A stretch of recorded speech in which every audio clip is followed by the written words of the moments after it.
So even though we don't have state standards or really government standards, my program is a philosophy program because we're in China, so it's a philosophy department. Our philosophy department at our school does have standards because we hope to be a trendsetter, a trailblazer for China, and those standards would be things like 7.1. Recognize, this is philosophy for our philosophy department. 7.1. Recognize how Jesus is foreshadowed in the Old Testament. Now, another way this is done is through prophecy, but I'm saying typology is another major way. Okay. And standard 8.3. Recognize Jesus' perfect sacrifice and resurrection as the fulfillment of Old Testament prophecies and foreshadowing. Okay. Prophecies could be a different lesson. Typology is much more the foreshadowing. Okay. The standards that my school has. Okay. These are some of the essential questions that I'm going to be asking, that I want students to be thinking to have as we go through this. They're going to help them understand the importance of typology. How does knowing marriage is a type of Christ in the church impact your dating life? My students either are dating or will be dating soon, since they're going to college. And I want them to not think about just the future, but think about right now. If that is the case, then what they're looking for is someone to mirror Christ and the church with. How does that impact how they are engaged in that pursuit? Second, what worldview allowed typological to be a normal way of looking at reality of the first century world? Probably should be, typological, meaning that's the way they look at things. What I'm looking for here is that one of our basic things here is not just that God wanted to also use something else as prophecy, but that the nature of reality itself, to people in the first century world, they had no issue with seeing temporal reality as downstream from eternal reality. And that has its good things like typology and its bad things. When here in China, other countries too, when our ancient history courses go over mandate of heaven or whatever else, whenever any ancient civilization saw disorder in nature, they assumed there was a background disorder in the higher realm, the noumenal realm. So this is not an uncommon thing in some sense compared to what the modern world today. The idea that the things we see are reflective of the higher things we don't see was not unique to Christianity, and it certainly was a common worldview. Now, it's a little different in Christianity, but I just want people to have that mindset, be thinking, wait a minute, it may sound weird to you, but this would not have been that weird. A first century reader reading Paul's letters would not be like, what? What kind of comparison is that? It's an important central question is, why not? Why to them was it like, oh, good, yeah, that makes sense, unlike us. 3, how would you explain typology using the holy days to a practicing Jew? Very practical question. You have a Jewish friend, maybe even a Messianic Jewish friend, I don't know, who practices the holidays, and you're trying to explain to him why Christ is everything that Jews have been hoping for. How could you do that using typology and saying, look, these things are reflections of a deeper eternal reality? And 4, what does typology show us about the connection between the internal and the temporal world? Maybe you can't see that because my video, I don't know how this video thing works, I'm new at it. The connection between the internal and eternal, and temporal world. There's a slight nuance here that I want people to have, adults and kids, over the way typology has often been presented.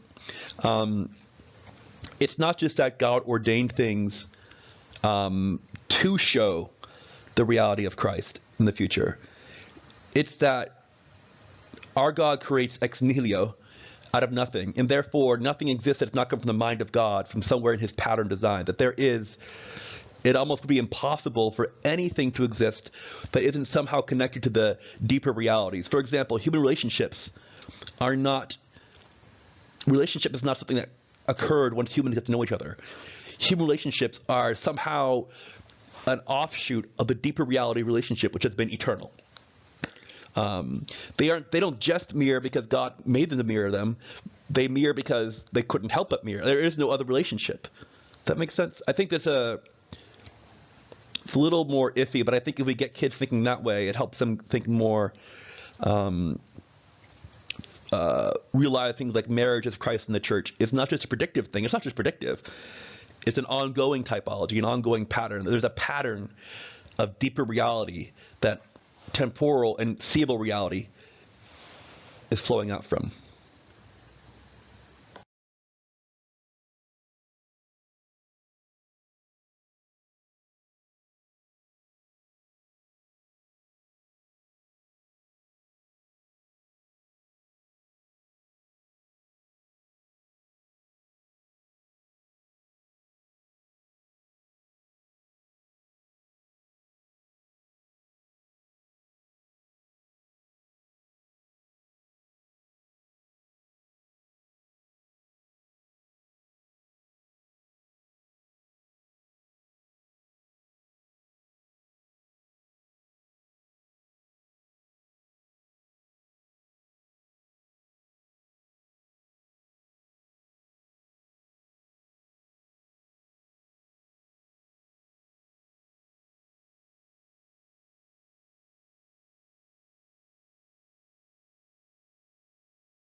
Okay, knowledge. What will our students know?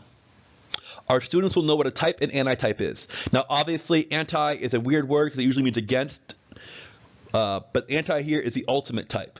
Other words don't work like that. Prototype wouldn't work because prototype, as our kids probably know, this is probably something we can use for comparison. A prototype is your first one, your example, not your ultimate, okay? Archetype doesn't work either. Archetype is more like, which one might work better? But antitype is what's used in the literature.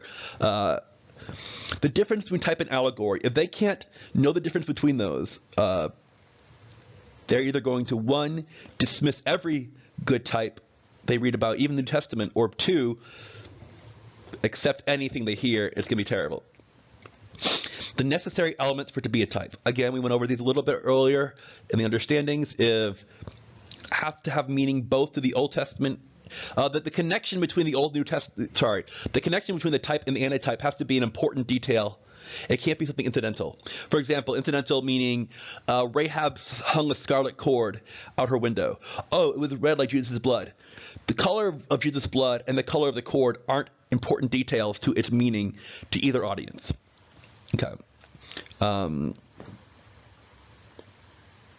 Okay, the way allegorical interpretation was abused, I want them to see how both in the ancient church and nowadays people use allegory in a very abusive way, and why they feel they need to, because they feel they need to make the New Testament and the Old Testament connect, and sometimes the Old Testament doesn't seem relevant, and they can force it, and that's a danger with allegorical and even typology, is to try to force a meaning on the Old Testament because you're like, oh wait, it doesn't really talk about Jesus.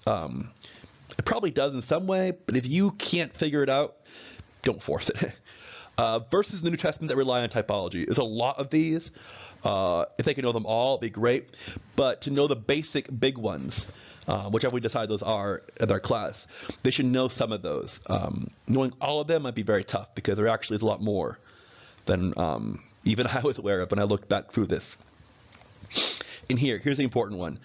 That a person or event or institution can be just as prophetic as a verbal prophecy. This is a phrase I said that when I was in a class one time with students discussing typology, and that was a good lesson plan like this. This is a phrase that finally got across to them, that just like a prophecy can predict the future, so can a person, an event, or an institution, just as prophetic in a sense. And our performance. What will my students be able to do? They'll be able to argue if a comparison is a good type or an allegorical stretch. So I'll be able to show them sermons or have them read things and they can argue with me. This actually seems to have a good argument to be based in something eternal, or say, this is really reaching. This guy is pretty far out there. They'll be able to explain how Moses, David, the temple, and sacrifice system are types of Christ. I find these ones very important. They're mentioned a lot in the New Testament. They're very central to the Old Testament. Maybe I should have put down tabernacle instead of temple. But still, these are the ones that are core, I think, and be able to explain them in their own words, not just memorize a definition. Okay.